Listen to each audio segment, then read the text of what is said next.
You are Locked On Kentucky, your daily podcast on the Kentucky Wildcats. Part of the Locked On Podcast Network, your team every day. All right, what's going on, Big Blue Nation? Welcome on into Locked On Kentucky, your daily Kentucky Wildcats podcast. I'm your host, Lance Dawe. Man, I'm recording this immediately after St. Peter's defeated the Kentucky Wildcats in Indianapolis. Currently in Greensville, South Carolina, for some more NCAA Tournament games. And I'm not going to lie to you. In my gut, I was fearful that a game like this would happen at some point during the NCAA Tournament. But I'm going to be honest with you, I did not expect it to happen the very first game of the NCAA Tournament. And out of all the teams I expected a collapse to happen against, I did not expect it to be the St. Peter's Peacocks. Before I get into everything today, and this is going to be a relatively short podcast considering I have forgotten to bring my computer charger with me here on this trip, and my computer is about to die. I want to just first of all say props to St. Peter's for capitalizing on this opportunity to beat the Wildcats, and obviously it was a great game by them, and I'm truly impressed with the way that they played. I did not expect them to put up as much of a fight as they did. They shot well, which we'll get to in a little bit. But overall, I'm impressed. Props to St. Peter's. Props to St. Peter's. All right, before I begin to really complain here, just want to talk about what I saw from this game, just different tidbits. Something that St. Peter's did relatively well is they shut down Kentucky's transition game better than I thought that they would. Kentucky at times, they would look to push the pace, and then Severe Wheeler would immediately slow things down, or things just wouldn't be there. And the offense struggled in the half court against St. Peter's. They simply struggled. In the first half, Kentucky simply didn't protect the rim. That was a theme all night, but I noted in the first half, Kentucky struggled to protect the rim defensively. It was a poor showing without really getting into it emotionally. It was a poor showing defensively. Oscar Tshiebwe did his thing. One guy tonight decided to play with heart, decided to go out there and give his team everything that he had. One player, Oscar Tshiebwe. St. Peter shot lights out in this game. I noted in the first half, St. Peter shot lights out. I didn't write notes for the second half. I'm just gonna talk this episode. St. Peter shot lights out. And this is something that I noted. While Kentucky struggled to protect the rim, it was not the worst defensive showing.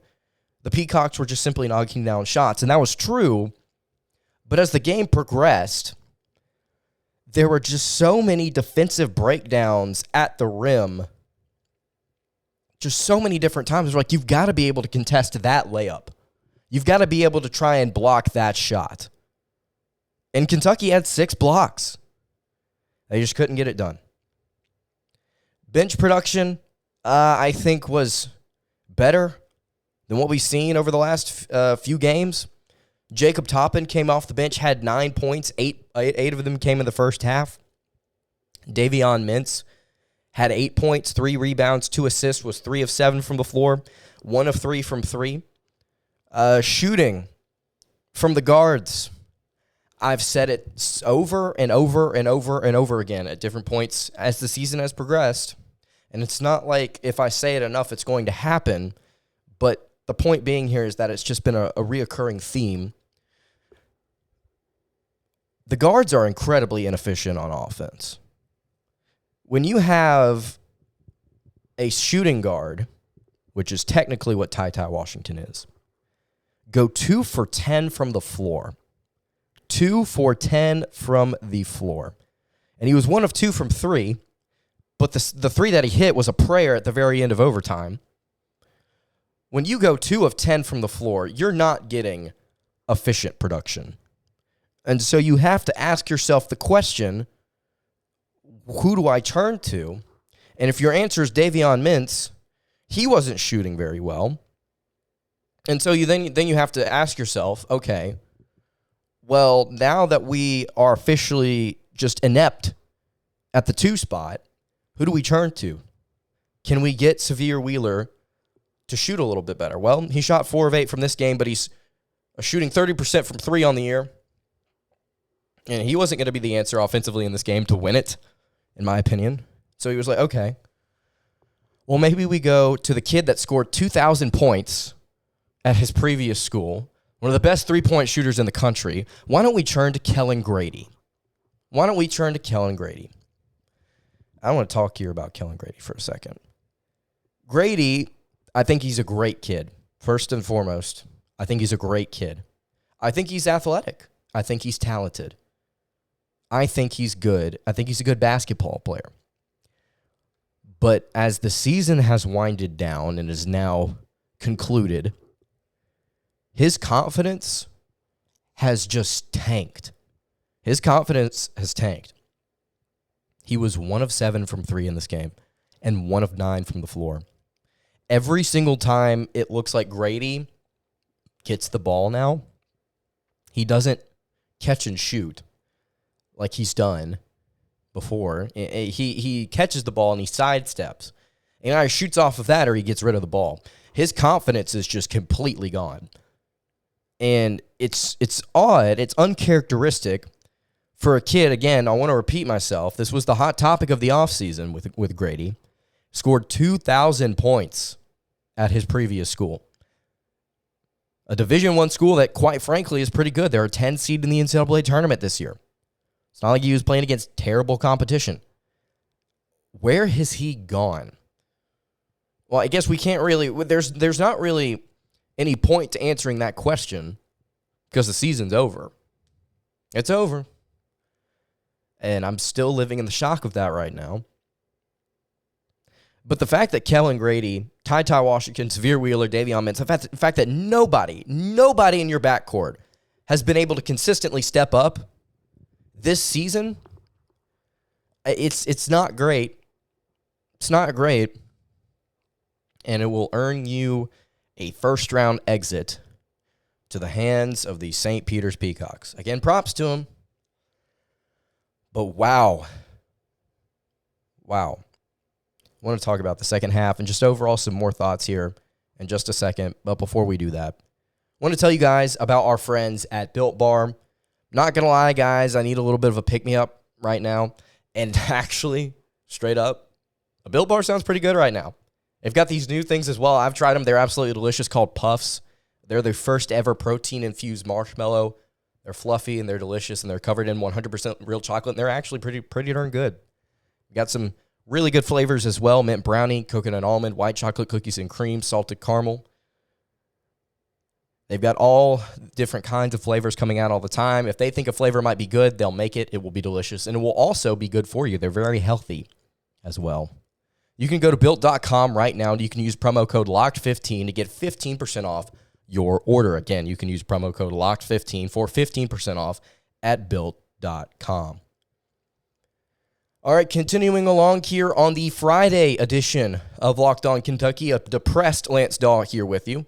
That's a joke. I mean, all things considered, like, I'm still in shock. The wave of just disappointment, I don't really think has hit me yet, but I'm just shocked at how this game turned out. And excuse me. Hey, by the way, in case you're wondering, I'm still trying to recover from some type of throat sickness, some laryngitis. I'm struggling. That'll be all right. This game does not help, though. But something I wanted to mention, and I think I kind of hinted at it whenever I started the show, is this was not one of those games where you see an upset and it's like, oh, well, they had this thing bounce their way, or well, they had this call, or well, this wasn't right, or the officials did this, or something like that. Kentucky, from the first tip to the overtime tip. I mean, they got beat. There were no gimmicks. There were no missed calls. They got beat. And a lot of it had to do with the fact that St. Peter's was just incredibly efficient on offense. I mean, we talked about this team yesterday as one of the most inefficient offenses in the country. In the country. Averaging 66 points a game. They scored 85. They scored 85. Get this, all right? If you've not looked at the numbers, if you just cried yourself to sleep and you're listening to this podcast on Friday morning, Friday afternoon, whenever you're listening to this, if you're a St. Peter's fan, props to your team, man. They played their heart out. But get these numbers. If you've not looked at them, St. Peter's shot 51% from the floor. 51% from the floor on an SEC team. They shot 52.9% from three. They shot 9 of 17. 9 of 17 from three. They shot 85.7% from the free throw line. And the kicker here is that Kentucky shot 35 free throws as opposed to St. Peter's 21. And Kentucky made 23 of their 35. They made more free throws than St. Peter's shot, and they lost by 6. That's a 15 seed right there. Kentucky won the rebounding battle by 1 rebound. Doesn't really matter to me in this game. Both teams had 18 assists. St. Peter's had more turnovers. But Kentucky could not capitalize. Only 9 points off of St. Peter's 15 turnovers. Kentucky had 12 turnovers. St. Peter's 15 points off of those 12 turnovers. And something that I noted in the first half is St. Peter's was fouling a lot. A lot. The officiating I thought was good in this game. The officiating did not dictate the outcome in this matchup. I don't even really think at all. 25 fouls for St. Peter's as opposed to Kentucky 17. And I'm pulling it up right now. Kentucky had 6 fast break points. St. Peter's had 9. 6 fast break points. That is abysmal. That is absolutely abysmal. Oscar Tshiebwe, like I mentioned, the only person on this squad that actually went out there and played extremely. I would say Wheeler played hard. Didn't play great. Played hard. Had 6 turnovers. But Oscar Tshiebwe had 30 points and 16 rebounds. 2 assists, was 11 of 16 from the floor, 8 of 12 from the free throw line, had 2 steals, 2 blocks. I mean, and I think you really start to have to question here. I think Tshiebwe is still the National Player of the Year, but how is the media going to perceive this loss? How are fans going to perceive this loss? Saying, well, your national player couldn't get you past the round of 64. Again, I still think that Tshiebwe should be the National Player of the Year. But I think the question has to be asked until the award is announced. When how do we really find out who that is? You know, I think the media is going to be like, well, maybe it should be this other person. Maybe it should be Chet Holmgren. Maybe it should be Drew Timme. Maybe it should be this person because they won with their team. And that's not a diss on Tshiebwe. Everybody else on this team let him down. Everybody else on this team let him down. It's a shame. It's a shame. Anything else I want to note here before we move on? Yeah, I noted one of the three key players for St. Peter's. Daryl Banks III. Kid shot 19 shots, made 9 of them. Had 27 points, was 5 of 8 from 3. 5 of 8 from 3, 27 points. And then I also mentioned Doug Edert. He had 20 points off the bench for St. Peter's. 2 of 2 from 3, 5 of 7 from the floor. I mentioned Doug Edert sounds like the name of a guy that would lead his squad to an upset. And Banks and Edert certainly got it done. They certainly got it done for the Peacocks. All right, I want to talk in just a second about just moving forward. I mean, how do we approach things? I'm going to talk about that in just a second. But before we do that, I want to tell you guys about our friends at BetOnline. It's that time of year again as college basketball's tournament is finally upon us. From all the latest odds, contests, and player props, betonline.net is the number one source for all of your sports betting needs and info. BetOnline remains the best spot for all of your sports scores, podcasts, and news this season. And it's not just basketball. BetOnline is your continued source for all of your sporting wagering and information needs, including live betting and your favorite Vegas casino games. Head to the website today or use your mobile device to learn more about the trends and the action. That's BetOnline, where the game starts. All right, wrapping up the Friday edition of Locked On Kentucky. Lance Dawe here with you. Just kind of moving forward, what does the program do? And I'm not going to sit here and bash Coach John Calipari. I'm not going to sit here and do that. But I will say, for a team that talked about making adjustments and making tweaks and getting ready and being excited and preparing for a deep run and all these different things, I'm shocked at the way that they came out and played. The guard play. If you were to tell me that Kentucky was to lose this game, and I had to point to one specific reason as to why they would lose, I would have guessed guard play. And you really start to have to think, okay, next season, Severe Wheeler may be returning. Is that a good thing or a bad thing? Don't know right now. Ty Washington, is he a lottery pick? I'll say this. Since he's been injured, which he's been injured several times this season, he's not looked like an NBA player, in my opinion. And this is not me in the heat of the moment, just lashing out just to say that. It's something I've been kind of keeping on standby because I don't want to get attacked over the take that I don't think Ty Washington looks like he's ready to take the next step. Because he doesn't. He's not a good shooter. At least he's not since he got injured. He needs a year or two more to kind of develop his game and make some better decisions. And to go back to Calipari, whatever you want to call it, don't care.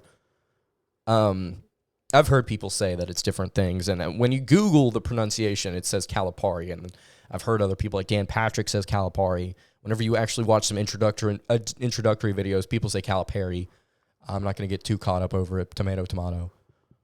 Pronounce it. I'll try and pronounce it the right way. But where were those tweaks? Where were they?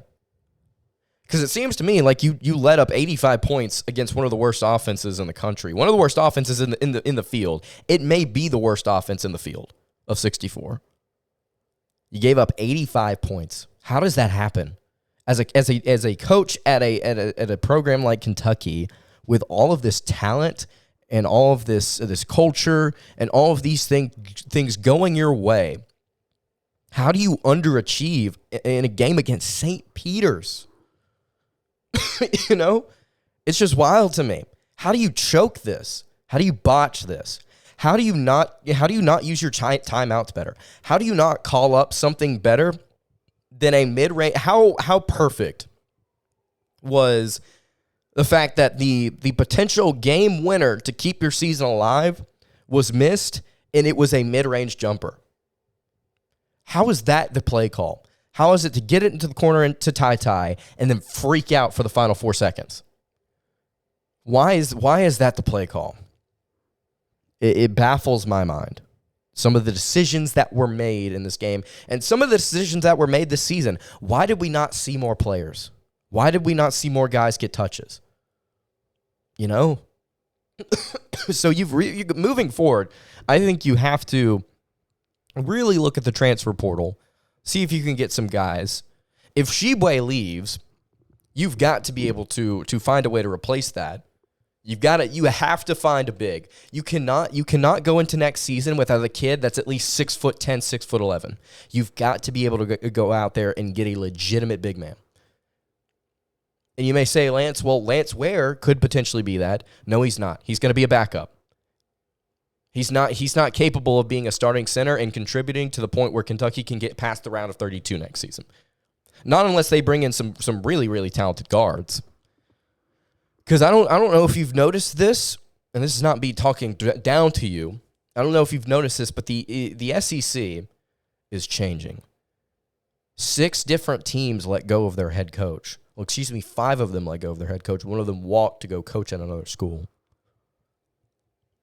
The SEC landscape's changing. There's a lot of money being thrown into this conference right now. Things are changing. People realize that there's something to be had here. They're throwing money at it, and they're going to see if they can make it grow. And Kentucky is not doing themselves any favors right now by losing in the round of 64 to St. Peter's, because the perception starts to change a little bit. At least I think it does. At least a little bit with the program. And a question I have right now is, what's stopping other teams in the SEC from taking some recruits that could be looking at the Wildcats? Because at least those teams will get you past the round of 64. If the goal is to win, if the goal is to develop into an NBA prospect, why would I choose Kentucky over Tennessee, Auburn, Arkansas? I mean, Kentucky's very. Let me just clarify. Kentucky's still very much so a viable option for a lot of recruits. Kentucky could go out there, try really hard, and get just about anybody that they wanted. But with the way that the SEC is changing right now, it's going to become more difficult to recruit. It's going to become more difficult to get transfer portal players because they'll be coming to other schools as well. And it's going to be more difficult to outcoach some of these guys because they're going to throw money at the next best head coach. There are 5 different guys that are coming into this league next season. At least 2 or 3 of those hires are going to hit, and they're going to be really difficult for Kentucky to play against. And I think people have forgotten Texas and Oklahoma are coming to the conference. You've got to be able to set yourself up in a better position moving down the road. And I think winning some games in the NCAA tournament this season would have definitely helped. This is your most experienced team you've ever had. The transfer portal is more important than it's ever been. And you could not capitalize by utilizing it. And this is not me saying fire Coach Cal. This is not me saying we need to reset everything. This is not me saying he needs to be let go. I don't think that. I think he's capable of adjusting. He's won a national title. The question is, can he? Can he adjust? That's just one of my major concerns right now. All right, let's go. Let's wrap this up. I'm going to have a lot more thoughts coming your way on Monday. It's a shame that we could not talk more about this NCAA tournament. I was really looking forward to potentially talking about a Final Four run. I don't know. But Wildcats could not get it done against 15th seeded St. Peter's. Oof. All right, that's going to do it for today's episode of Locked On Kentucky. You can follow the show on Twitter at Locked On UK. You can follow me on Twitter at @LanceDawe_. Hey, look, if you've got any thoughts about this game, if you're listening on YouTube, watching on YouTube, leave it in the comments below. You can hit me on the socials. Give me your thoughts. This has been rough. I'll see you all on Monday. Have a good day, everybody. And God bless.